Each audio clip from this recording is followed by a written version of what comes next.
Gavın Şelalesi varlığın, kuraklığın bitişinin sembolüdür. Zeytin ağaçları var burada. Bu bütün zeytin ağaçları, bağ, bahçe hepsi bu suyla verim alıyor, sulanıyor.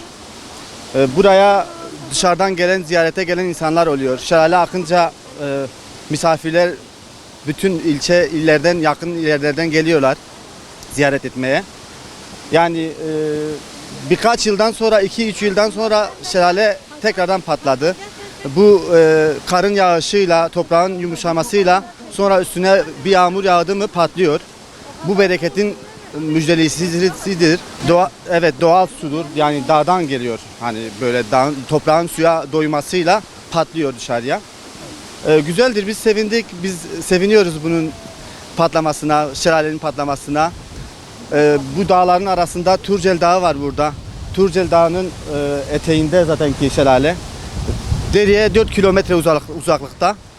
Güzeldir. Herkesi bekliyoruz. Gelsin ziyaret etsin. Tabii ceviz ağaçları var, incir ağaçları var, nar var, üzüm var, kayısı var.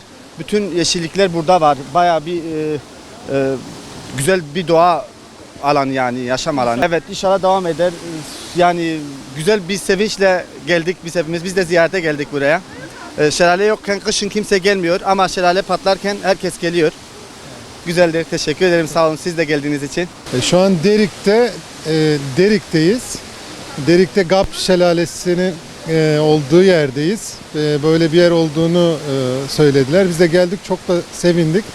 Sanırım 2 yıldır hiç kuraklıktan dolayı hiçbir su akmıyormuş. Tabii ki Derik denilince akla kültürel miras, kültürel mirasta zeytinlerimiz meşhur biliyorsunuz. Tabii ki suların akması bu bereketli topraklara daha da bereket katacağını inanıyorum. Evet, çok güzel, çok müthiş bir yer burası. Çok beğendim. İlk defa gördüm ben de bunu. Umarım yağmurlar, karlar devam eder ve bu bereketli topraklar daha da bereketlenir.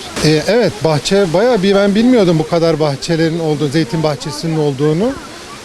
Tabii yöre halkından edindiğimiz bilgilere göre bahçeler, ağaçlar, meyveler bayağı bir faydalanıyormuş bu akan sulardan.